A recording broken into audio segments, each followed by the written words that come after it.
This is something I want to point out too. I understand that I've made this little series that I'm making called, How Does God Suggest His Divinity? Um, I've noticed here too, I've been reading here through Mark and Matthew, and there's something you need to understand as far as the Bible goes. This is to all you atheists out there represent. Oh, great.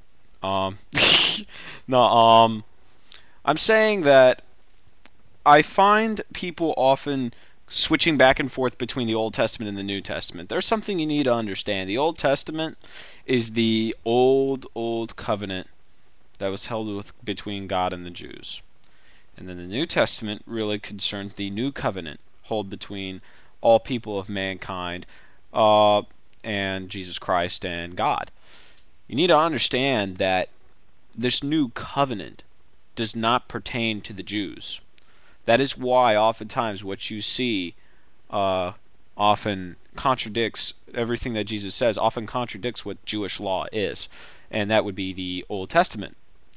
Now, what I am suggesting is that this new covenant, this old covenant that was made with the Jews, was the Abrahamic covenant that you speak about, where Abraham would bless all that he was around, would be the father of a great nation, and lead the Jews, or his people, to a land called the Promised Land, or in this time what we call Canaan, or Canaan, what people believe to be modern-day Israel.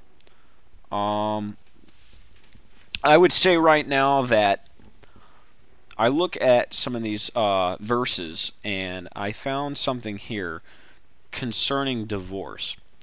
And I want you to understand, there is a verse earlier in the Bible, in the Old Testament, that I have constantly come to because a lot of atheists try to tell me that apparently the Bible contradicts himself on the issue of divorce, because apparently it says in the Bible here. Now, I will go ahead and say to you right now, let me point out just the little parts of it real quick.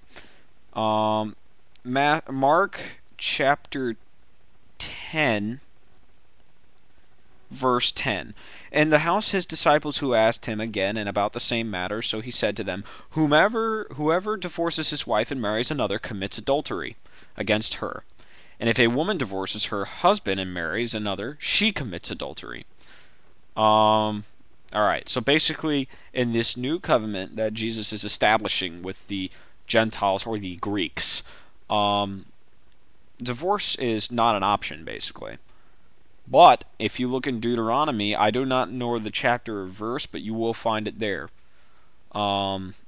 Deuteronomy, there is a point in time where a Jewish man can sign a certificate of divorce, give it to his wife, and then she is free to leave. Most people say that's a contradiction. Not in my book. Because the Old Testament, being written in an earlier time, was in a different time frame. And if you understand the layout of that law, where a man was allowed to divorce his wife, it was either because of the fact that she may not be able to bear children, or in this point, if you look earlier on in this area where Mark is establishing this event that happened between the Pharisees and Jesus, the Pharisees came and asked him, this is verse 2 of chapter 10 in Mark. The Pharisees came and asked him, Is it lawful for a man to divorce his wife? Testing him.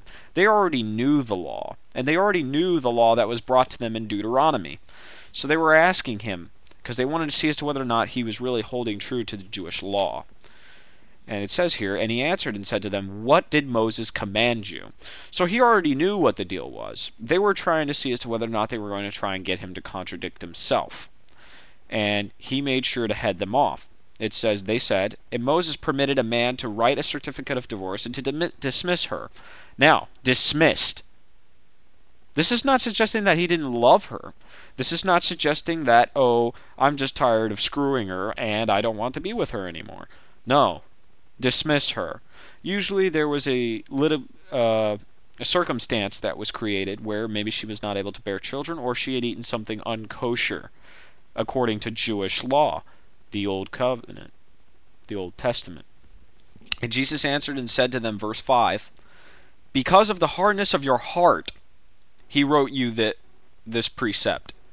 But from the beginning of the creation, God made them male and female.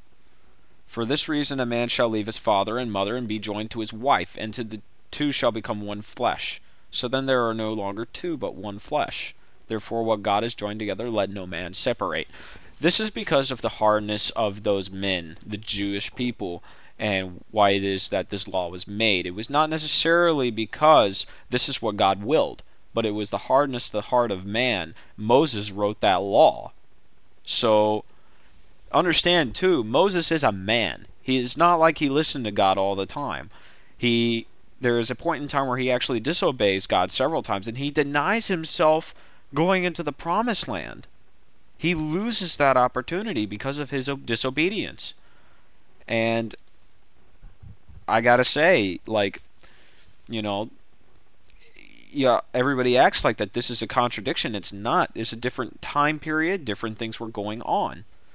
So part of the problem is when people decide to go back and forth between the Old Testament and the New Testament, they need to understand that the laws for Christianity are not the same as Jewish law.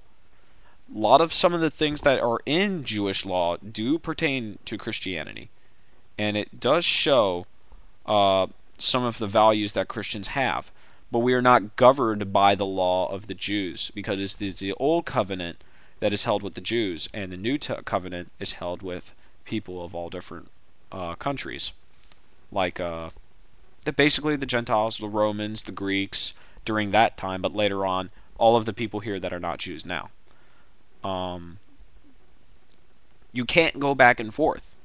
You can't, because the Old Testament really pertains to Jewish law, what they call the Pentateuch in Judaism. Is the first, are the Pentateuch in the Torah, we'll say, are the first 5 books of the Bible as well. So we both agree that the first 5 books of the Bible and the first 5 books of the Torah are the same thing. They're the same information, same data there, I'll say. I'm not too much sure about the other parts of the Torah, but most of it is concerning Hebrew law. And let's see. The main reason why I bring this up is because I often find people trying to find contradictions in the Bible, and what they do is they switch back and forth between the Old Testament and the New Testament. But you could do that with 2 different countries too, and say it's a contradiction. Well, yeah, it's a contradiction because these are 2 different countries. If you have the 2 same laws, like okay, understand, little bash to you guys out there, it doesn't say thou shalt not kill as a testament or a commandment. It's thou shalt not murder.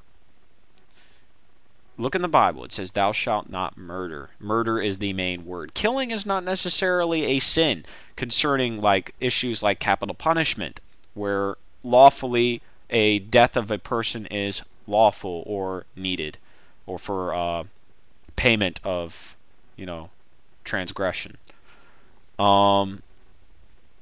2, murder suggests premeditated, or premeditated murder. You thought about it. You unlawfully took someone's life, usually out of selfishness or some kind of own accord.